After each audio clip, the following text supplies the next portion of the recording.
Voy a hacer un poco de recapitulación de qué es lo que ha pasado en las últimas 24 horas y explicando un poco quiénes son los jugadores importantes en esta historia. Pero así a grandes rasgos, ¿vale? Tenemos Rusia tiene al frente del todo, evidentemente, a Putin. Las dos personas importantes en el conflicto con Ucrania, y corrígeme si me equivoco, Martín, son por un lado Shoigu, ¿no? Que es el ministro de Defensa y que es al fin y al cabo quien lidera a todas las Fuerzas Armadas. Y luego por otro lado tienes a Gerasimov, ¿no? Que es ahora mismo el que lidera la operación especial en Ucrania, a.k.a. invasión rusa de Ucrania, guerra abierta. Luego tienes en un segundo apartado a Prigozhin, que es el líder del grupo Wagner, que es un grupo de mercenarios que Prigozhin montó desde hace muchos años. Prigozhin es una figura además fuera de las líneas habituales de los oligarcas o de las élites rusas. Es un tío que estuvo en prisión, que cuando salió se montó un garito de vender perritos calientes y luego poco a poco fue ascendiendo en la escala de power players de Rusia hasta que finalmente pues consiguió distintas contratas bajo el Kremlin, incluido catering, ¿no? De hecho se le llama el chef de Putin precisamente porque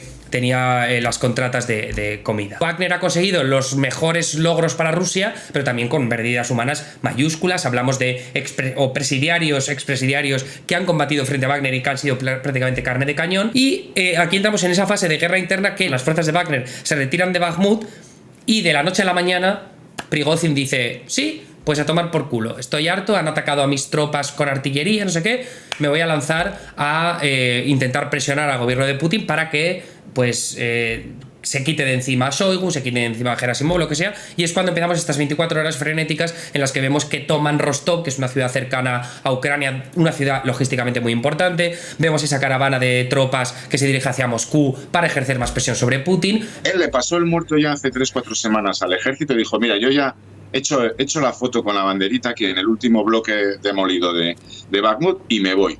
Y me he acordado muchas veces esto, durante estas 24 horas, en Roma, las legiones romanas nunca se les permitía entrar dentro de la muralla de Roma. Eran legionarios de Roma, pero les obligaban a estar fuera por si acaso. ¿Qué ha ocurrido aquí?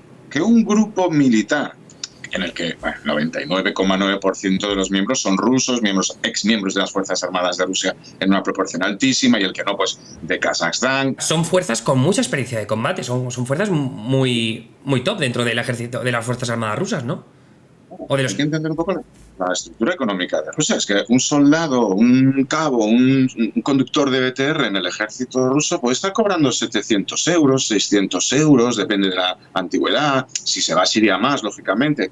Pero es que si está en Wagner, pues está haciendo $3.000. Quiero decir, es que Dios. Yo creo que se explica, o euros, quiero decir, para entendernos, es que se explica todo. Si por hacer lo mismo y llevar un uniforme un pelín diferente, pero servir al mismo patrón, a Rusia, llamémoslo así, te pagan 4 veces más en esta unidad que en la de al lado, hombre, pues vas a correr el mismo riesgo, pero como que tu familia lo va a llevar mejor, ¿no? Porque va a comprar un televisor más grande. Pero mi pregunta es, vale, si te ha funcionado eso durante tanto tiempo, si te estás alejando ahora del frente, en este caso de Bakhmut, ¿qué necesidad hay de tomar una decisión tan drástica como esta de querer presionar a Putin mandando una caravana hasta Moscú? El Kremlin ve que la guerra la está perdiendo, ve que eso puede ser un elemento muy disruptivo, muy disgregador dentro de Rusia, entonces ya lleva varias semanas introduciendo elementos un poco para de control. Por ejemplo, ha introducido la necesidad de un contrato con el Ministerio de Defensa de cualquier combatiente, ha tomado varias decisiones. Esto, visto desde la perspectiva de Prigozhin, ¿qué significa? Me quieren atar. Yo ya no estoy en combate, me quieren atar, me tengo un campamento aquí con 1.500 tíos, aquí otro con 2.000, tampoco tiene los 25.000 juntinos allí todos alrededor de Rostov, que hay que entender las circunstancias. Y yo creo que Prigozhin realmente ha reaccionado a un movimiento de Moscú, ayer, por decirlo de una manera. Yo creo que él tiene contactos con muchos militares, se ve que había un plan. La figura de Surovikin, que es un general muy importante porque ha estado en Siria y es el que organizó la retirada de Gerson, las defensas actuales, y luego fue cesado, es un sujeto del establishment, no pensemos que es un sargento que tuvo éxito, es un tío del Kremlin, pero tiene muy buen trato con Surovikin y por carácter o por lo que sea, engancha bien con este tipo de otros líderes. Entonces, él apareció ayer en unas imágenes junto con Alexev, haciendo unas declaraciones a favor del comandante en jefe, de Putin, pero en una pose que yo, sinceramente, lo miraba, y cuantas más lo miraba, más me da la sensación de que estaban detenidos, y sigo pensándolo. De hecho, Surovikin no ha aparecido en todo el día de hoy, ¿no? Porque yo sí creo que había contactos entre gente que trataban de crear una especie de liga para cargarse a Shoigu y Gerasimov, digamos, algo para mover los equilibrios, no de Putin, sino alrededor de Putin. Y esta gente, Prigozhin especialmente, ha visto que se actuaba contra estos, contra Surovikin, vio los movimientos venir y adelantó. Parece que les habían pillado en pijama en algún sitio, los habían llevado para ahí, y para hacer el vídeo les pusieron en la misma mesa contra el mismo fondo y les pusieron un uniforme. A ver, que es que son generales. Esta gente cuando hace declaraciones no tiene ese aspecto. Pues Surovikin llevaba 2 días sin afectar, que en mi caso no pasa nada, pero hombre, si vas a sacar en Surovikin en todos los medios de comunicación de Rusia diciendo, tranquilos todos, vamos a seguir a nuestro comandante en jefe, lo presentas con una cierta... Es que iba sin las sombreras, por decirlo de una manera, como si fuera un Cabo Furriel cualquiera. Y hemos visto un montón de imágenes de la caravana, pero los audios de Prigozhin salían ayer a las 7, ayer a las 8, ayer a las 9 de la tarde, de la noche ya allí. Es decir, es que las columnas de vehículos deberían haberse visto con las luces por toda la M4, la carretera que va de Rostov a Moscú. Y los hechos que hemos visto hoy. ¿Qué ha ocurrido en esta noche? Probablemente que Putin creyó tener controlado, pero este ha tirado para adelante. Es decir, este no se ha chantado esta noche, aunque apareció Surovikin y más gente que no sabemos. Esto es más complejo de lo que nos han enseñado. Hemos visto la puntita del iceberg. Yo hay que entender que Rusia es mucho más compleja. Entonces, Prigozhin se ha lanzado. Claro, y cuando alguien se lanza sobre una ciudad como Rostov, lo decías tú antes, es que Rostov no es una ciudad cualquiera, es la ciudad más importante de Rusia en el sur de Rusia. Claro. Está son 50 kilómetros de la frontera con Ucrania y por lo tanto a 80 o 90 de Mariupol. Quiero decir, es la carretera principal del sur. Que además lo que decían los... he estado leyendo en Twitter a expertos de OSINT y demás, que es verdad que si hay algún tipo de disrupción en lo que refiere a las líneas de abastecimiento del frente de Rusia en Ucrania, especialmente en Zaporilla, ¿no?, toda la parte del sur, si hay una disrupción mayor de 2 o 3 días, eso ya lo van a empezar a notar los rusos, sobre todo porque dejan de tener tanta munición, combustible, artillería. Claro, vehículos que vienen a reparar, vehículos que van a sustituir, rotaciones de tropas, alimentación, combustible, de todo va y viene por la carretera de la costa, porque es realmente la vía principal. Hablamos mucho de Crimea, pero Crimea es un gran almacén del que salen cosas, pero no es una zona de flujo. Rostov sí es. Rostov, Tarangov, va a Mariupol, Verdiansk y Verdiansk ya Melitopol, o puede ir a Gerson, o puede subir a Bucha. Todo el sur de Ucrania invadido, el frente sur, la retaguardia rusa viene de Mariupol. A ver, no sabemos las proporciones, pero vamos, basta con ponerse ahí a mirar vídeos y te das cuenta que Mariupol en concreto pasan todos los días 18 convoys para un lado y vuelven 16 para el otro, es así constante. Eso es disruptivo en medio de una guerra. Hombre, si dura 24 horas y mañana todos vuelven y se ponen en el frente, pues bueno, se puede notar muy poco. Pero los ucranianos han seguido con su plan, sus bombardeos, sus ataques, aquí, allá. Sí, que eso es una de las partes más interesantes, ¿no? Que lo que decía constantemente Prigozhin era que no os preocupéis, que esto se va... O sea, quiero decir, la estrategia de seguir en el frente y que llegue todo a su debido lugar, en su debido momento, va a seguir ocurriendo, ¿no? Que no tenía intención de crear caos en el frente de Ucrania. Esto es lo que decía, luego lo que fuera es otro asunto, ¿no? Pero era interesante también de decir que al principio era yo respeto al presidente de Rusia, yo respeto a Putin y también respeto lo que está pasando en Ucrania porque no quiero que perdamos la línea del frente. Pero por la reacción que has tenido cuando lo estoy contando, tú no tienes esa misma sensación. Para que nos hagamos un poco una idea del tipo de controlar una ciudad, donde hay presencia importante de fuerzas de seguridad, etcétera, y hacer esa exhibición de fuerza implica tener mucha gente en muchos sitios. No es mandar 4 tanques a la Plaza Mayor y hacer el show. Es decir, hay que controlar muchas entradas, muchas salidas, muchas rotondas de autopista, muchas zonas, aeródromos, cuarteles. Hemos visto del orden de 100 y pico soldados rusos sin armas. Que han dicho que se rinden. Claro, han llegado una serie de operativos de Wagner, han pegado 4 tiros, les han dicho sé qué, o le han soltado $5.000 al oficial, no lo sabremos. Pero ha habido 100 y pico tíos que han dejado las armas tiradas en el suelo. Y eso es un elemento disruptivo. Sobre todo, fíjate, yo creo que no captamos, por supuesto en lo práctico, ¿no? Si tú has sacado 20 tanques, aunque no estuvieran en primera línea, si a lo mejor hace más daño que no los tengas en la segunda, porque significa que has creado un hueco en la retaguardia de tu primera línea. Claro. Y si los ucranianos aprietan hoy, mañana o dentro de 4 días, el mero hecho de que los ucranianos puedan estar viendo el movimiento, a ver, que los ucranianos no están con sus drones y la inteligencia americana está allí escaneándolo todo. Hoy quien más sabe de lo que ha ocurrido en Rusia probablemente sean unos señores en el Pentágono. Esos son los que más saben. Siempre, que son siempre los que más saben. Da lo mismo cómo termine esto.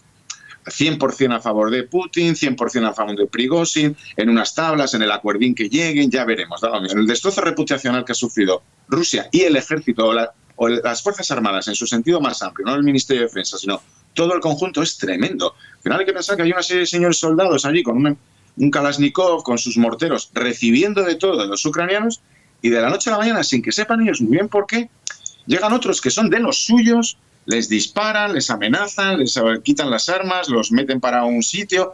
Esas situaciones no son agradables y eso es difícil de reponer a corto plazo. Entonces, que mañana todos son muy amigos, me lo creo, porque como van a repartir botines, al final si hay algo que repartir, pues ya veremos lo que se reparten entre ellos. Pero toda esa gente, los soldados, por entendernos, los que van a morir, los que han muerto esta mañana, los que morirán mañana, esa gente va a tener un problema y siguen teniendo a los ucranianos enfrente. Con lo cual, ya no solo los problemas logísticos o los problemas de desplazamiento de tropas, es que incluso la situación en la que queda Rusia, bueno, ya incluso reputacional ante el público, siendo esto lo menos importante, entendámonos, que lo que yo opine o tú opines, porque hemos visto este vaivén de camiones para arriba y para abajo, eso es lo menos importante, pero también lo es. Lo que sabemos es, las fuerzas de Wagner habían estado en Bakhmut, se retiran a la retaguardia, incluso se vuelven a Rusia, de repente en las últimas 24 horas, pues toman la ciudad de Rostov, que... Claro, estando en la retaguardia, una ciudad que está al otro lado de la frontera, no hay tantas fuerzas rusas porque no se esperan que Wagner de repente de la noche a la mañana monte todo este tinglado,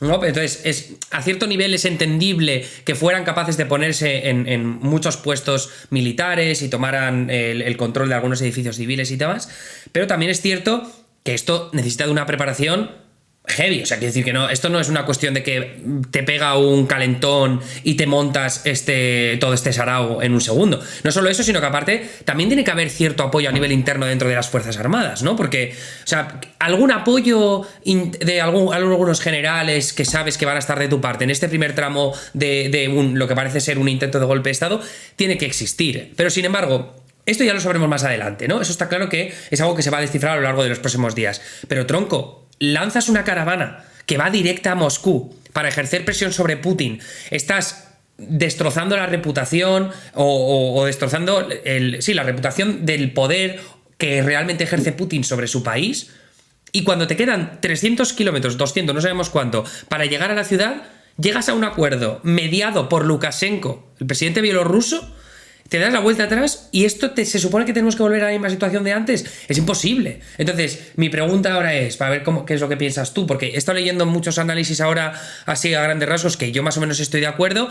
No vamos a volver al statu quo previo. Prigozhin se ha arriesgado muchísimo y al final ha puesto el país patas arriba. Putin, si no se deshace de Prigozhin, os quiero decir, tiene ahora mismo una figura que en cualquier momento puede armar una de similares características, pero es que por otro lado, si te deshaces de Shoigu, si te deshaces de Gerasimov porque te ha presionado Prigozhin, estás diciendo que, oye, me puedes volver a presionar de la misma forma cuando quieras porque yo voy a ceder ante eso que me exijas. Entonces, para mí me parece una situación imposible de solucionar. No sé qué tipo de concesiones o de acuerdos ha llegado mediado por Lukashenko, me parece lo más random de toda esta historia. Entonces, no sé cómo lo ves tú, pero a mí me parece que algo más va a pasar en los próximos días. No es que esté Putin en medio de una paradoja. Estos son los hechos, lo que hay que decir. No puede ceder, la cabeza de Shoigu, la cabeza de Gerasimov, no puede ceder porque significa ponerse a los pies de la siguiente embestida.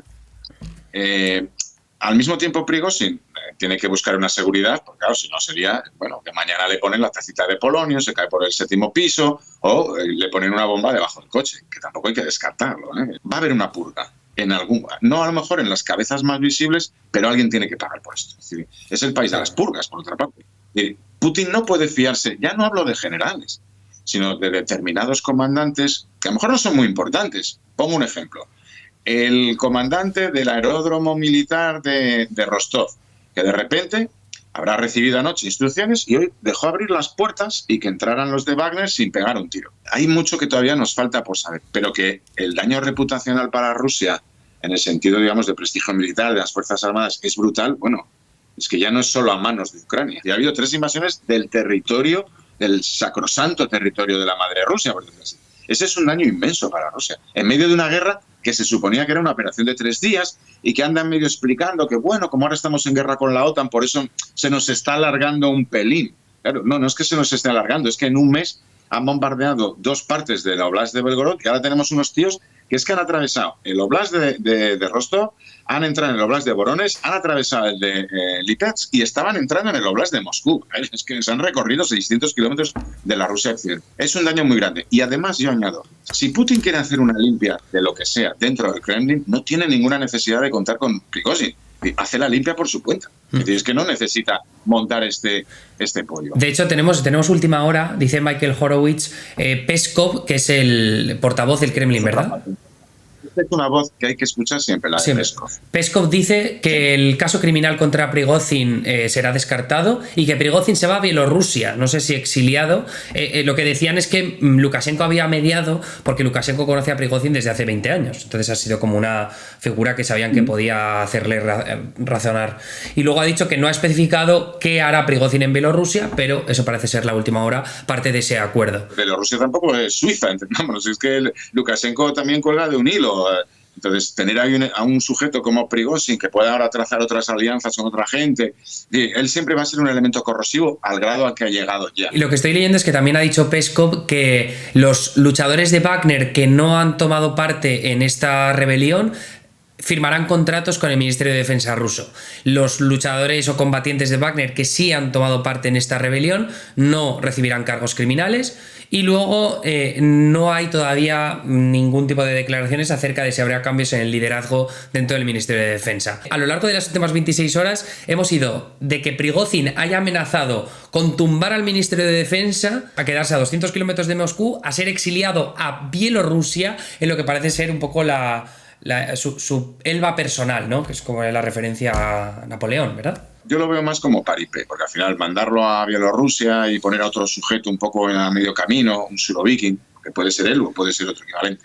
Hay que pensar que en Wagner está trabajando, porque los ha contratado él, varios generales importantes que, según salieron del Ministerio de Defensa en una de estas últimas reorganizaciones de Putin, directamente se fueron a Wagner, contratados. Es decir, que al final hay mucho tránsito, es decir, que aunque no esté Prigozhin, es un poco, si lo pensamos en el modelo mafioso, a ver, que es que el capo puede estar en la cárcel, pero eso no significa que la mafia se haya acabado, lo maneja todo desde la cárcel y tendrá un televisor enorme en su celda, a toda la cárcel trabajando para ella, empezando por el alcaide. Es decir, hay que pensar siempre en Rusia como la mafia. Y vemos las películas de la mafia, lo único que tenemos que hacer es cambiar los nombres italianos por nombres rusos y al sujeto más gordo es Putin. ¿El castigo es que él se vaya a Bielorrusia? Bien, va a seguir manejando el tema, porque es una figura importante, porque él ha hecho esta demostración para garantizarse su propia supervivencia. Pues veremos cómo se desarrolla la situación, Martín. Esperamos tenerte de nuevo a bordo dentro de poco para quizá y ojalá celebrar victorias ucranianas. Martín, que vaya todo muy bien y disfruta de lo que queda del fin de semana, ahora ya que no tenemos golpe de Estado. Eso es, venga, muchísimas gracias. Hasta luego.